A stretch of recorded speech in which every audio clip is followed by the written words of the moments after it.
So without any further ado, I would like to give the floor to the team and wish you a great presentation. Thank you. So, just to remind you that actually after 18 minutes I'm gonna use a yellow card, and this is to show you that the presentation will be over. Okay? Sure. After that. So good morning, welcome to our team project presentation for European Professional Club Rugby. It was a team of 4 from 4 different nationalities, and 3 of us had a background in rugby before this, and Seong came from a background in working in baseball. Before we begin, I would like to show a short video to introduce EPCR and what they do.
So that's a video which was created by EPCR, and we thought that it best explains what their tournaments stand for and what the organization stands for. A brief introduction about the organization. In 2014, EPCR came into being. Before that, there was a European Rugby Cup, which organized 2 tournaments, the Heineken Cup as well as the European Challenge Cup.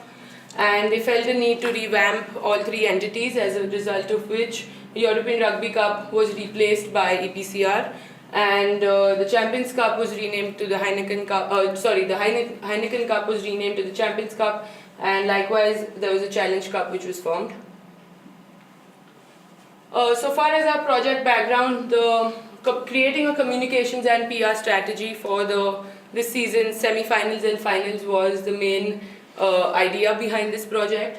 If we look at a small timeline for this, we started in January, and we had 2 semi-finals in April, and the 2 finals of the Challenge Cup and the Champions Cup in May.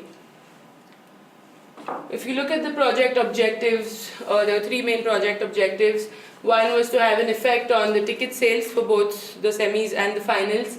The next was improving the image of the brand, and lastly we had to increase the EPCR social media reach, as well as create new content and better content for them. Through the course of the presentation, of course, they will explain these 3 more in detail. The project deliverables were developed through the course of this project. This was mainly because the quarterfinals and the semi-final venues are decided only 2 weeks prior to the game. So as a result of which, it was only after we got to know what the venues were could we actually create a strategy for it. But if you look at it for the quarterfinals, essentially it was creating content for the traditional social and digital media avenues, so which included from newspapers, the radio, as well as their EPCR Facebook channels and Twitter, etc. For this semi-finals, we had to make the event attractive for all the prospective or potential spectators. And on the days of the match, for both the semi-finals and the finals, we had to create content which they could use on their digital media pages. The 3 important stakeholders of this project, mainly of course, was EPCR. They had their 9 shareholders. Then there was LaGuardia Sports, who was their digital media manager, so they handled all the social media avenues of EPCR. And lastly, the partners, the sponsorship media broadcasting partners, like Heineken, Turkish Airlines, and we had to collaborate with them for a few sponsorship activations. I would like to now give the floor to William. Thanks, Amia. So I'm going to talk about the three main phases of our project. Phase 1 was identifying areas where EPCR could improve their communication strategies. Phase 2 was attending interviews at EPCR's media days, and Phase 3 was gathering content at the semi-finals and finals of EPCR's main event, which were the Champions Cup semi-finals, Champions Cup final and Challenge Cup final. So Phase 1, we broke down to 2 stages, carrying out a SWOT analysis of EPCR's social media channels and also their website. And Stage 2, benchmarking EPCR's sponsors' activations at other competitions. So when we looked at Phase 1 and we looked at the website, we identified a number of areas where EPCR could improve. Small things like their website was quite difficult to navigate. The match highlights of European games were only put up 4 or 5 days after the actual event, whereas similar tournaments such as the Super Rugby Championship in the Southern Hemisphere, highlights were put up within a couple of hours, and similarly with the RBS Six Nations, the highlights were put up quite early. Their website was just in English, French and Italian, whereas they had clubs from Russia, and they have the finals in Spain next year, and also the German market is growing, so more languages will bring in more fans. And also some of the key stakeholders such as Munster's CJ Stander in the final photograph, he was incorrectly named on the website, so small things like that can help improve their image. In relation to social media, there was a small activity on their social media channels between games, so again compared to similar competitions that could be increased. There was only one Facebook contest as well. So they weren't really engaging with fans as much as they could have, and also there was no slow motion videos, GIFs, or there was no Snapchat account, which again could appeal to a different type of audience and bring in more fans. In relation to what sponsors were doing, we looked at their sponsors Heineken, Tissot and Gilbert, and we looked at what they're doing in other tournaments. Heineken at the Heineken House at the Olympics, again a great partnership between Heineken and the IOC, and it just brought in more fans and again created a good atmosphere. Tissot had a Respect the Ref campaign at the RBS Rugby Six Nations. Again, it just got fans to basically respect the role that refs have, the difficult decisions that they have to make and the stress they're under. And then Gilbert had a kicking competition at the Autumn Internationals last year. Some of the recommendations we based on our findings were to increase the frequency and timing of the social media posts, create more stories based on key stakeholders. EPCR could leverage on the fact that their clubs and players were involved in domestic competitions as well as international competitions around the same time, and also the fact this was a special year for rugby in the fact that the British and Irish Lions were touring New Zealand, and it was the same players that were involved in this as the European campaign. And also, we recommended the EPCR put up highlights within a couple of hours of the game, again to leverage off fans' interest and the fact that the game was fresh in their minds. In relation to fan zones, from attending the World Cup in 2015 in Cardiff, the fan zones created a really good atmosphere and hype before the game. And again, EPCR had a fan zone at their finals in Edinburgh this year. We reckon that they partner more with their sponsors. With Turkish Airlines, they created a competition where they had a 15-day Player of the Year competition. Again, this was shared. One player was shared on social media each day for 15 consecutive days. Fans could like, comment, and vote for their favourite player. And again, with Turkish Airways, they partnered with BT, another one of their stakeholders, to have a spider cam at their final in Edinburgh, which worked really well. In relation to Phase 2, it consisted of gathering content at the media days. So our role consisted of selecting players, preparing questions, and carrying out the interviews. So when the criteria that we used in selecting players, we looked at high-profile players that were involved in their tournament, and which players were going to give us the most exposure when we gathered content from them. In relation to preparing questions, we looked at the facts and stats about the player, their European journey to date, and basically what their club identity and culture was all about. And then in terms of when we arrived at the interview, we made sure we carried ourselves in a professional manner and we represented our client EPCR to the best of our ability. So these are some of the interviews that we carried out. Ireland's leading club, Leinster, their captain, Ian Naseo, we sat down in front of him and carried out an interview with him, a 3-time European winner, a legend in the rugby world, so for us it was a fantastic experience. Gregor Townsend, head coach of Glasgow, another leading club, he's moved on to the head coach of Scotland. And then Clermont's Damien Shuley and their coach, Frank Azima, who led Clermont to the finals of the European Cup. So our last stage consisted of gathering content at the semi-finals and finals of the European Cup. At the semi-finals, 2 of our team attended the semi-final in Lyon, and I attended the semi-final in Dublin, and then all 4 of our team attended the final in Edinburgh. So our role consisted of using our smartphones to gather content inside the stadium, outside the stadium, fans' reaction to key events, and also the players arriving, players warming up, and the branding on the pitch before the game. So again, we got a really good view of the operations of a big event. So this is some of the content we gathered. Tim took this video of Leinster arriving onto the pitch, got over 4,500 likes on Instagram, and then also this final photo of Saracens celebrating with their fans after winning the Champions Cup. I'll now pass you on to CEO. On my part, I will talk about the key takeaways of our team project. As we said before, our goal of team project is to enhance the communication strategy of EPCR on multi-platform. It means we need to improve fan awareness and also improve fan experience. So to do this, we developed and provide diverse, effective resources. Those are examples we did during our team project, interviews, city guidebooks. Also, we provide social media contents.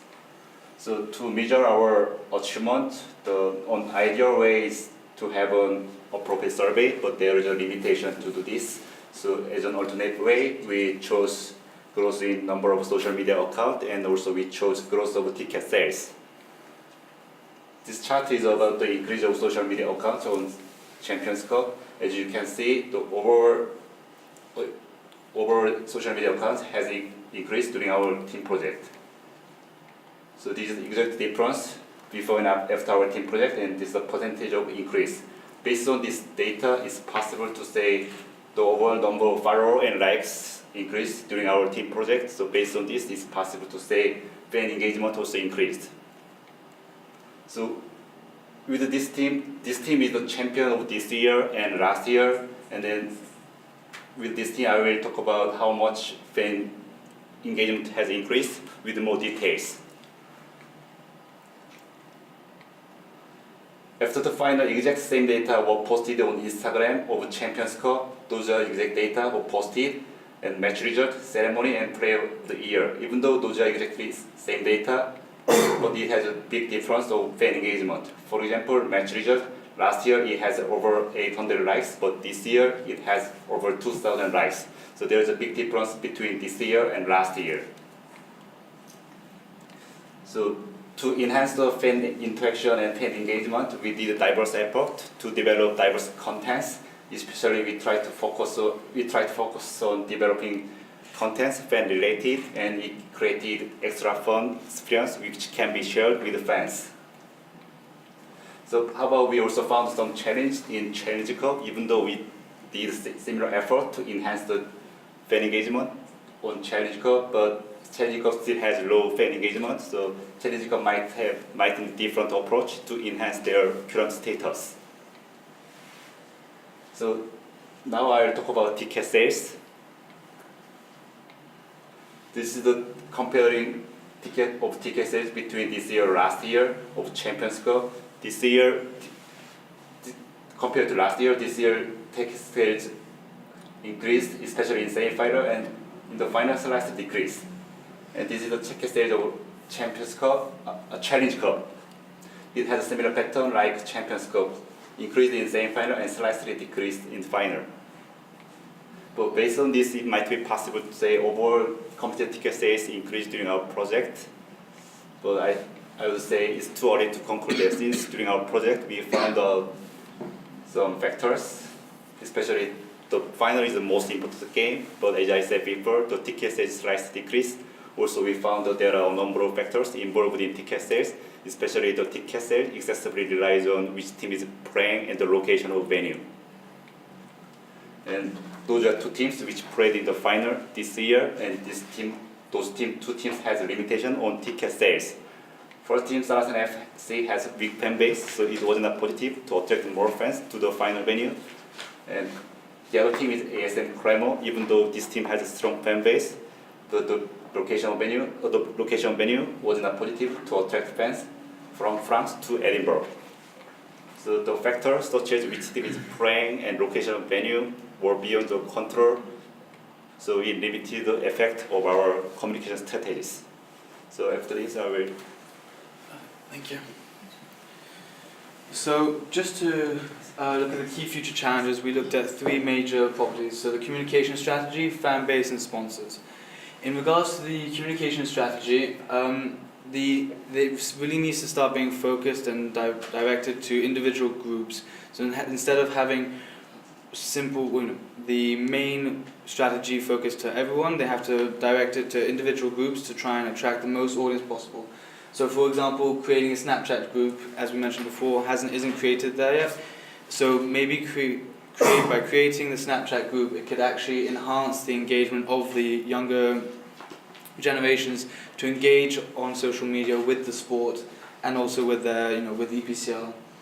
Secondly, having a mobile application. Most tournaments have it these days, but it's imperative that if a app is created, it gives the consumer the most leeway possible to do what they want with it. So that's customizing it for their favorite team, knowing where the events are being taken place, and really making it their own application for themselves. And then lastly is the division of broadcasting rights. EPCR had a few issues in the past where the broadcasters didn't actually show the games, and then that resulted in a negative image on the EPCR brand. So therefore they have to ensure that if they sell the rights to the games, that the games will be shown. Moving on to the fan base, due to having the locations of the semi-finals and also finals being in neutral venues, it's imperative to try and build on that local fan base of being, so EPCR don't have to rely only on the teams that are playing in the finals. As we saw with Saracens in Clermont, they both had their own limitations on why their own supporters can't come. So if you can rely on a local fan base, you can actually build up increase the amount of people interested in the sport during the event. And last but not least, as I mentioned before, in the introduction of different communication strategies for specific groups, currently there's quite a low involvement in rugby of the younger age groups of 16 to 24 years old. So for example, creating the Snapchat group could really boost their engagement with the sport and also the competition. And then in regards to sponsors, currently we've seen there's a weak link between sponsors and fans. Only 18% of people who have been to a match would recommend a sponsor brand to a friend. So this can bring into question, is it worth for sponsors to be in partnership with the competition? And as EPCR highly relies on their partnership with their sponsors, this will need to be looked at in the future to make sure that there isn't any issues that arise regarding it. And so to conclude, I want to make sure very clear before we go into the three different elements is that our team doesn't take full responsibility for these outcomes, because as Sejong mentioned, there's a lot of different key stakeholders who actually help it to reach these achievements. But to determine the best way to determine how well our project was by these three factors. So firstly, in regarding to attendance increased in 134% compared to last season. So as we can see, that means there's many more people who are willing to go to the games, who are interested in going and watching the sport live and first hand. Secondly, fan social media engagement. There's been an increase of 17.65% of new followers across all different platforms on social media. So this once again shows the interest of the fans, of the online community, that they're interested in the sport and they want to know more and they want to watch more. And then this leads to the last one, is the broadcasting deals. BN Sports and France Télévisions have extended their deals for another 4 years. So as we can see, this encompasses altogether that the fans are interested in the sport, so they engage with it. They attend the matches. So if they're attending the matches, then the broadcasters want to air it more and more. And if there's any questions, we'll be happy to take them. Thank you.